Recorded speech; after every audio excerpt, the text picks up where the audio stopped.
भक्तों कैसे हो। एक बार फिर से आ गया हूं इस वीडियो में तुम्हारी बैंड बजाने पूरी तरीके से। यार तुम्हारी बैंड बजाने में जितना मजा आता है ना वो किसी भी काम में नहीं आता। अब दोस्तों मुद्दे की बात पे आते हैं। हमारे देश में जब भी कोई छोटी मोटी घटना ऐसी हो जाए जिसमें कोई मुस्लिम शख्स इन्वॉल्व हो, अनभक्तों इसका जवाब तुम दो तो हमारे देश में आखिरकार क्या होता है। हमारे देश में मुझे आपको बताने की जरूरत ही नहीं है, हमारे देश में हंगामा मच जाता है। हमारे देश में हंगामे के बादल गरजने लगते हैं। गोदी मीडिया के BND एंकर्स अपने बिलों से निकल आते हैं और दिन रात गला फाड़ फाड़ के पूरी मुसलमान कौम को गाली देने का काम करते हैं। टारगेट किया जाता है मुसलमानों को, चाहे भारतीय जनता पार्टी हो, चाहे इनका IT सेल हो, चाहे RSS हो, बुरी तरीके से पूरे देश के मुसलमानों को टारगेट किया जाता है। लेकिन आज जो बड़ी खबर मैं आपके लिए लेकर आया हूं वो खबर मुसलमानों से रिलेटेड है ही नहीं।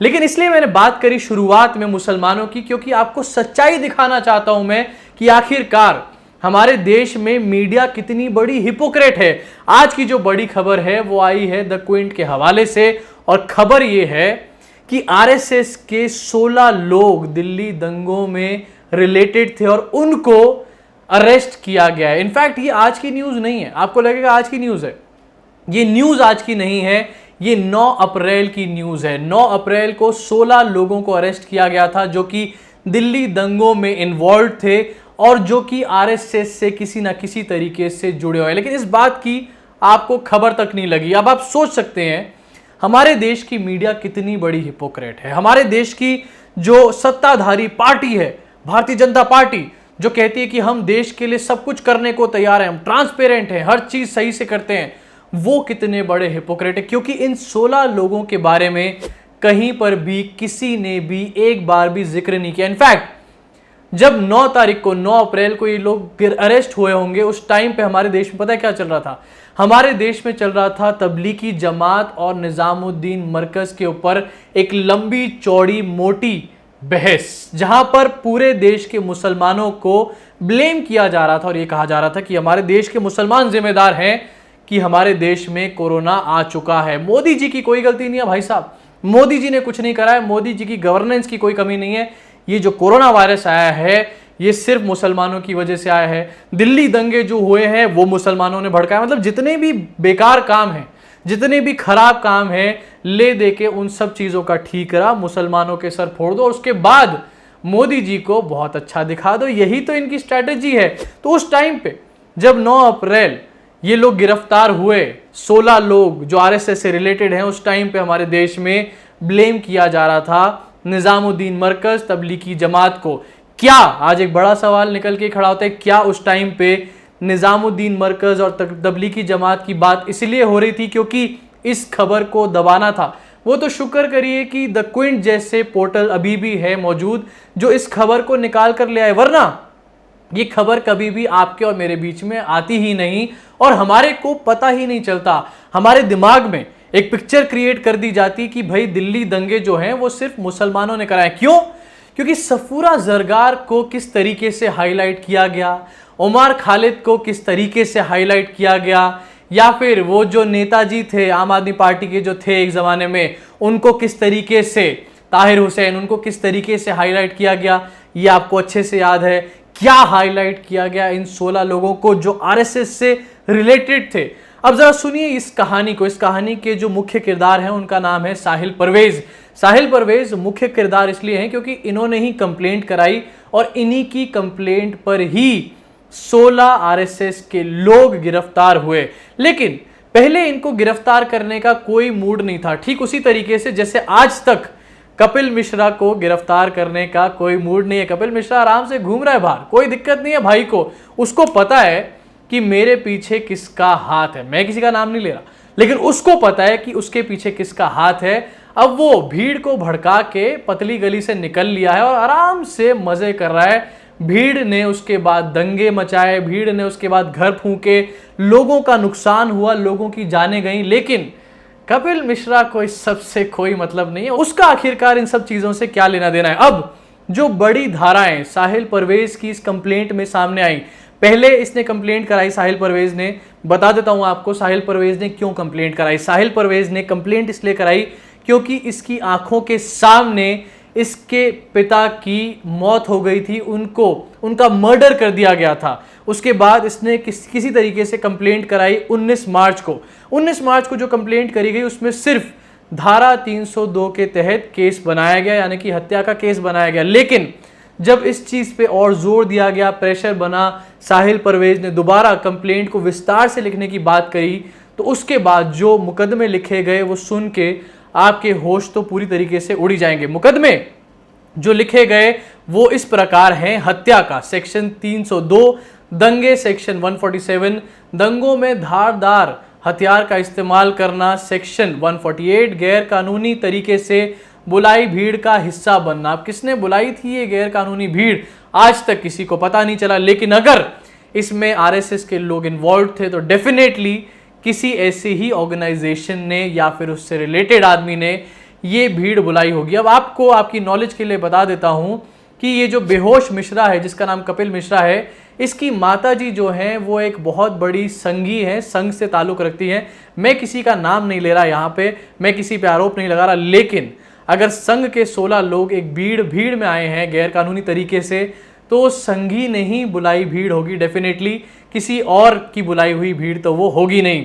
ऐसे मामले, उसके अलावा अपराध की साजिश रचने का भी मामला सेक्शन 120B, संगीन आरोप इनके ऊपर डाले गए और 9 अप्रैल को इन सब लोगों को गिरफ्तार किया गया।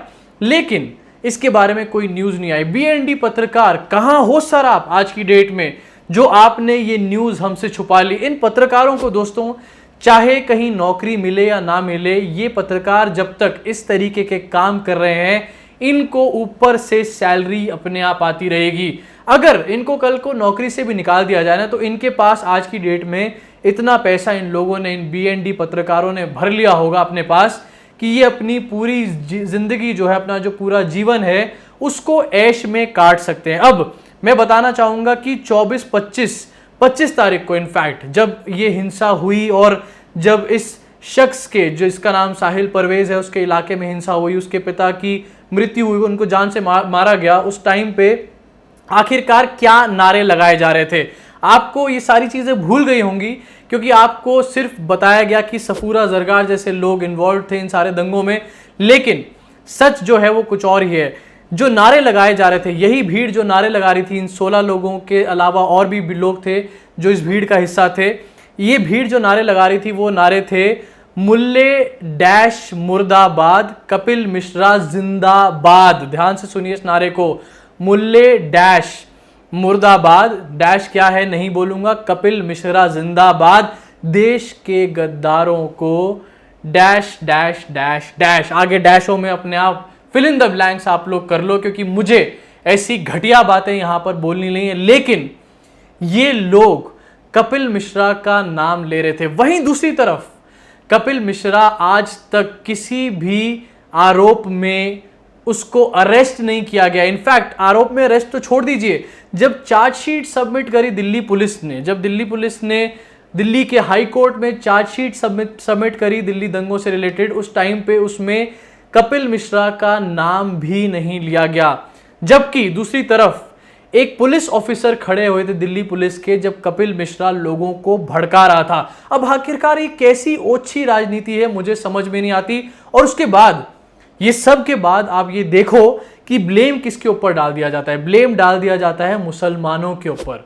ये दिखा दिया जाता है आप लोगों को, इनफैक्ट मेजॉरिटी ऑफ लोगों को अपने प्रोपेगेंडा के जरिए ये चीज समझा दी जाती है कि दिल्ली में जो हिंसा हुई थी उसके कसूरवार सिर्फ और सिर्फ मुसलमान हैं और कोई भी नहीं है। मैंने जितनी भी दिल्ली के दंगों की बात की वीडियोस देखी, चाहे वो किसी भी इलाके की हो, नॉर्थ दिल्ली की हो, नॉर्थ ईस्ट दिल्ली की हो, जिस भी इलाके की हो, सब में मुझे लगातार, चाहे स्कूप वूप की वीडियोस हो, ऑनलाइन न्यूज इंडिया की वीडियोस हो, द लाइव टीवी की वीडियोस हो, सब में मैंने ये देखा कि सिर्फ मुसलमानों के घर जले हैं, मुसलमानों को हानि पहुंची है, मुसलमानों के जो लोग हैं रिश्तेदार उनकी जानें गई हैं। आखिरकार हम इन दंगों के लिए सिर्फ मुसलमानों को ही कैसे कसूरवार ठहरा सकते हैं। और सच्चाई तो निकल के सामने आई रही है। अल्टीमेटली संघ के लोग भी दूसरी तरफ से रिलेटेड थे, और अगर संघ के 16 लोग जो पता चल गए हैं रिलेटेड थे, तो क्या ऐसा नहीं है कि और भी किसी ऐसे ऑर्गेनाइजेशन से रिलेटेड लोग हों उस टाइम पे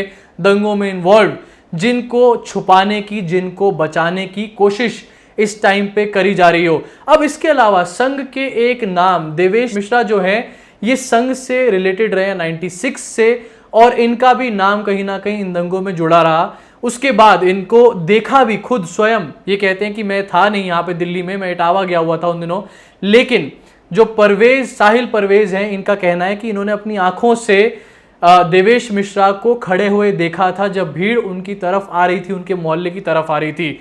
देवेश मिश्रा ये गिरफ्तार नहीं हुए, लेकिन इनके 2 भाई गिरफ्तार हुए हैं। लेकिन देवेश मिश्रा वहीं पर अपनी फेसबुक पे ये लगातार पोस्ट डाल रहे हैं कि किस तरीके से उनके भाइयों को गिरफ्तार कर लिया गया है, और संघ इसमें आगे आने का नाम नहीं ले रहा है, उनके भाइयों को बचाने की कोशिश नहीं कर रहा है। बड़ा सवाल दोस्तों मेरा यहां पर यही खड़ा होता है कि आखिरकार कपिल मिश्रा को अब तक अरेस्ट क्यों नहीं करा गया, जब चश्मदीद गवाह ये बात बोल रहे हैं कि कपिल मिश्रा से रिलेटेड लोग वहां थे, जब कपिल मिश्रा ने एक भड़काऊ भाषण दिया उस टाइम पे, जब कपिल मिश्रा जो हैं इस तरीके की गंदगी फैलाते आए हैं लगातार और कम्युनलाइजेशन करने की कोशिश करते रहे लगातार, तो क्यों आज दिल्ली दंगों से रिलेटेड जितनी भी कार्रवाई है उसमें कपिल मिश्रा को अरेस्ट नहीं करा गया है? जब 16 संघ से रिलेटेड लोग दंगों के आरोपी हो सकते हैं, इन्वॉल्व हो सकते हैं दंगों में, तो क्या कपिल मिश्रा दंगों में इन्वॉल्व नहीं हो सकते? यकीनन हो सकते हैं,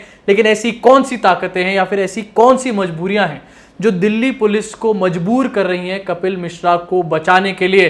किसके ऑर्डर पे आखिरकार ये कार्रवाई, ये सारी की सारी इन्वेस्टिगेशन करी जा रही है? और अगर ऐसी इन्वेस्टिगेशन करी गई तो अपने आप को अनबायस्ड बोलना छोड़ दे दिल्ली पुलिस, या फिर अनबायस्ड इन्वेस्टिगेशन करते हैं ये कहना छोड़ दे दिल्ली पुलिस, और पूरी तरीके से ये कह दे कि हम तो भारतीय जनता पार्टी के ही इशारों पे काम करते हैं। दोस्तों अभी के लिए इस वीडियो में इतना ही।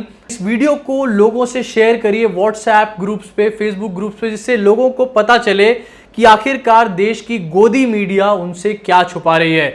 आखिरकार आरएसएस के भी लोग थे इन्वॉल्व दिल्ली के दंगों में, जिनको छुपाने का और बचाने का काम किया जा रहा है। और अगर आपको मेरा काम पसंद आ रहा हो, मेरी वीडियोस पसंद आ रही हो, तो डिस्क्रिप्शन में पेट्रेन का लिंक है, वहां जाके आप लोग मुझे पेट्रेन पे भी सपोर्ट कर सकते हैं। अभी के लिए दोस्तों सिर्फ इतना ही, धन्यवाद।